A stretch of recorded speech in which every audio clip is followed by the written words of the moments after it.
Some social tools are too basic, while some are too bloated. Sked Social is the best of both worlds, built just right for fast-moving teams who need power without the price traps. Get 20% off a full year with code Millennials at skedsocial.com.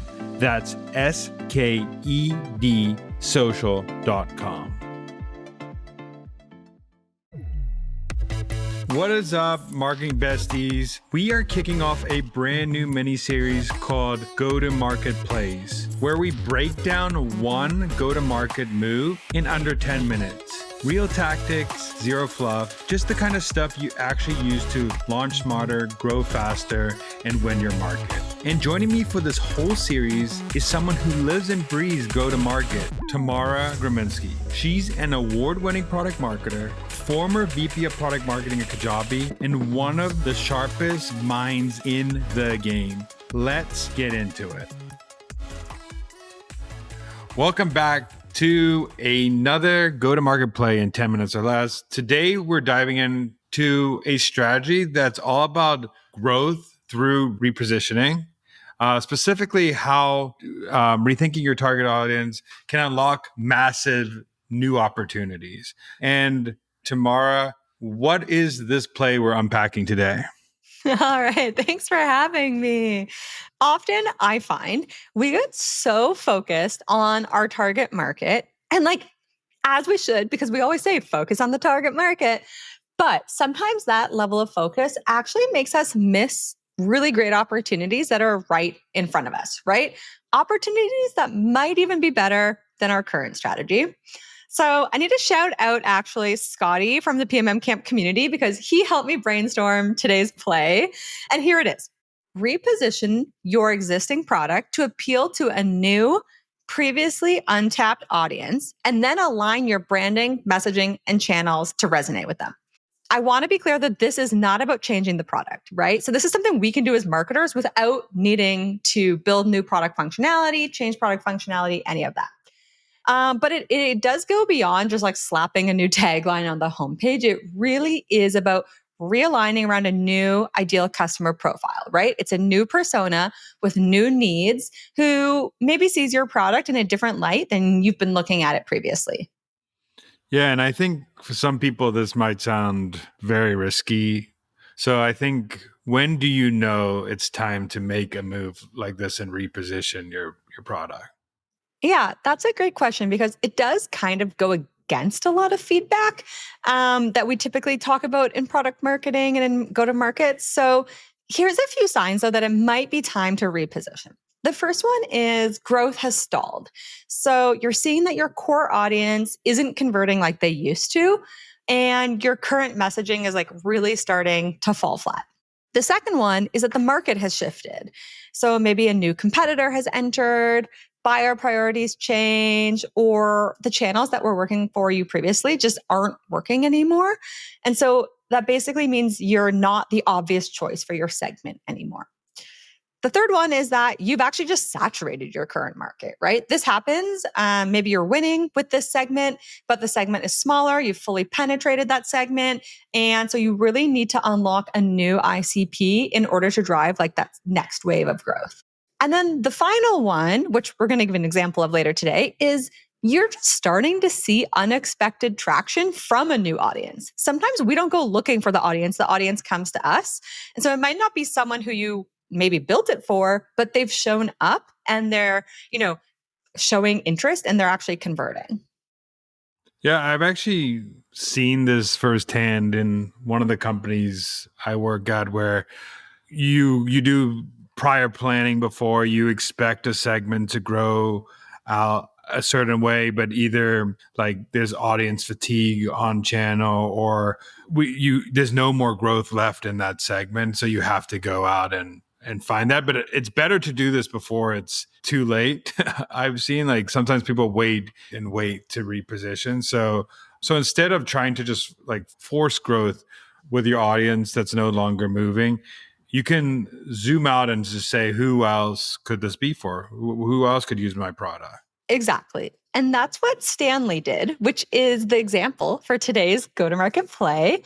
We all know Stanley, the cups, the mugs. And what I love about Stanley is that they didn't reinvent the product at all. They just repositioned it for a totally different audience. Like, we're not even talking adjacent audience here, totally different audience. And it took off. Stanley, this is not a new example. We've been talking about this in marketing for a few years now, but I think we don't talk enough about the exact play that they took. So if you don't know the story behind Stanley, originally their products were marketed to outdoorsmen. So people who are like going to outdoor jobs. It was very rugged, these kind of like solid thermoses.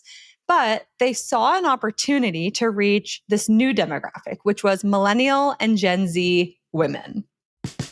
Most social tools make you choose between simplicity and power, while Sked Social gives you both. Plan fast, loop in your team, and show real results without perceived pricing or shady upgrade traps. It's everything you need, nothing you don't. Get 20% off for a full year with code millennials at skedsocial.com. That's SKED social.com.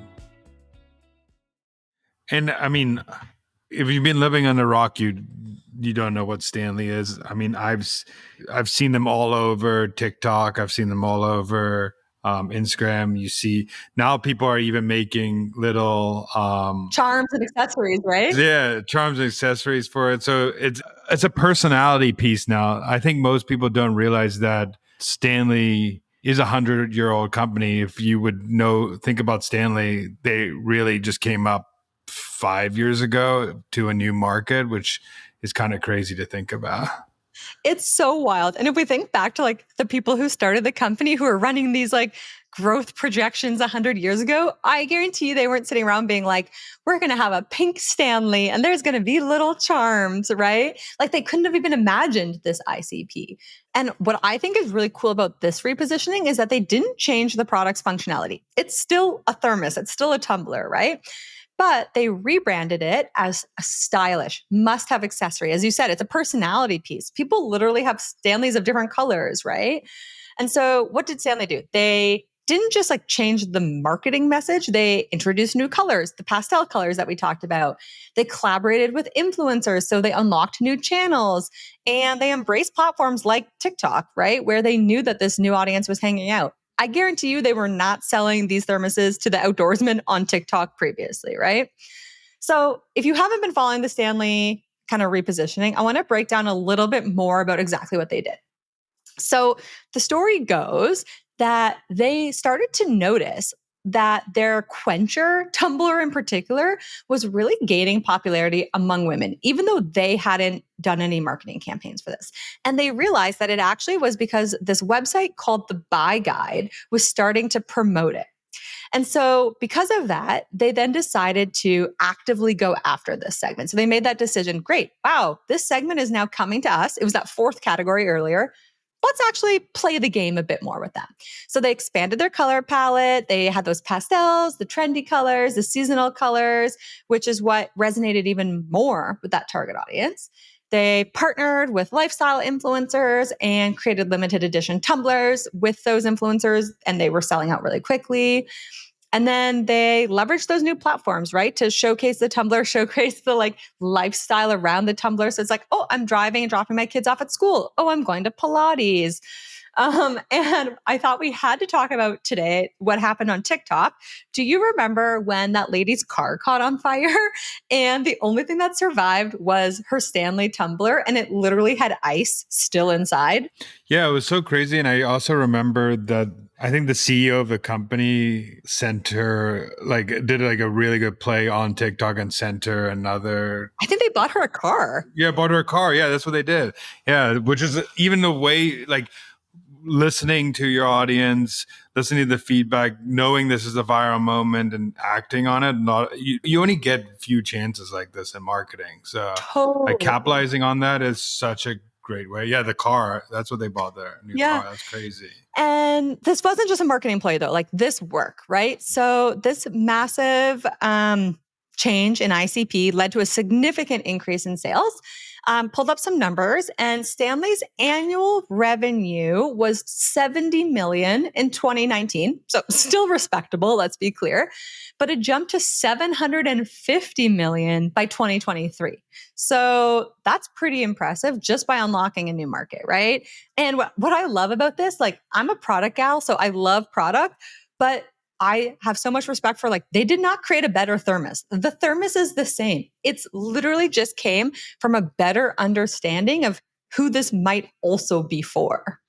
And like how like little moments like the viral TikTok help position. That's like a positioning tip. Like, hey, this could even survive, Yeah. stay cold in a fire. That's a whole new positioning tip right there. But I know viral moments don't happen to a lot of brands like this. I know that Stanley is a great case study, but I know marketers are going to wonder, how could I replicate this playbook for myself? So, and I know you have a playbook for that. So let's dive into that.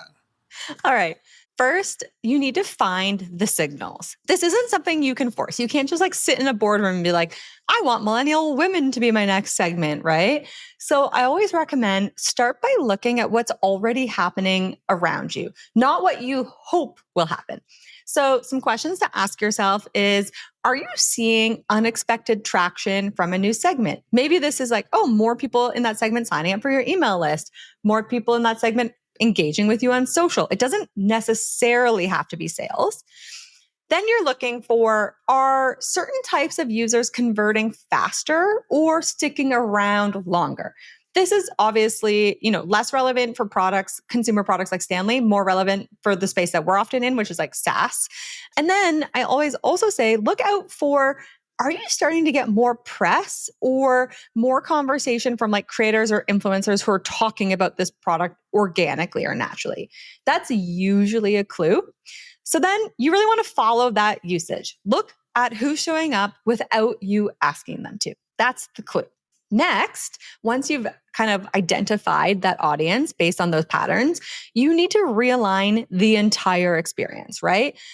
You need to meet that new audience where they are. Like your old channels and strategy are not going to work, as we saw with Stanley. So this means adjusting a few things. First, your messaging, right?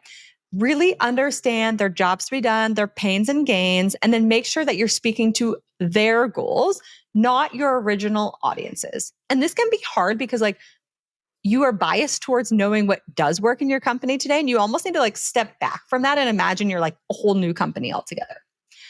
But you also need to update your visuals, right? So Stanley didn't just change like their homepage messaging, they changed their entire color palette, and you might need to do drastic design changes as well.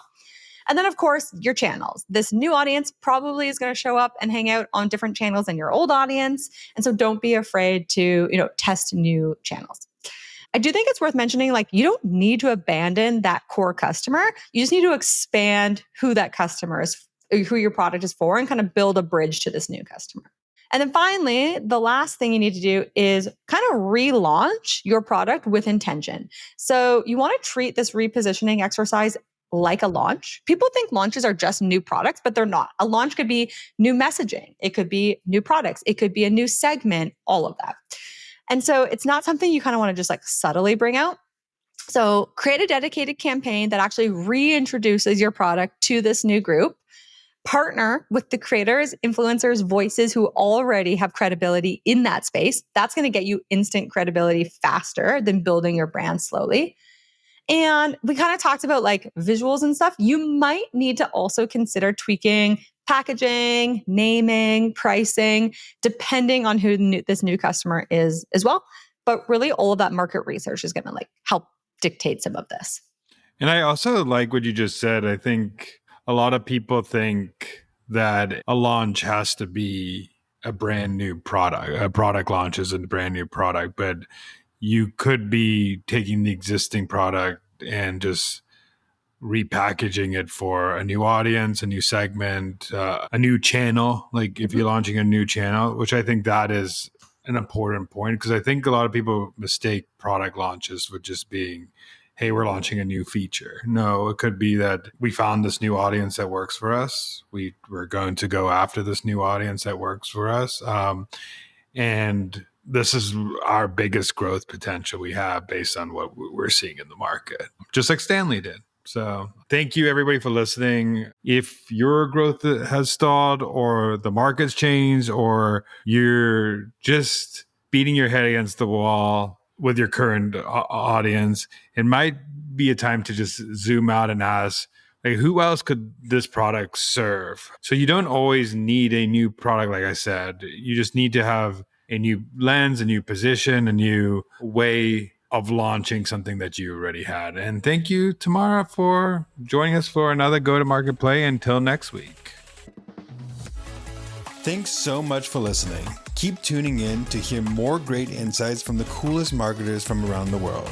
If you haven't already, make sure to subscribe and follow the Marketing Millennials podcast on Apple Podcasts, Spotify, YouTube, or wherever you get your podcasts. And if you like what you hear, I would greatly appreciate you giving us a 5-star rating. It helps bring more marketers into our community.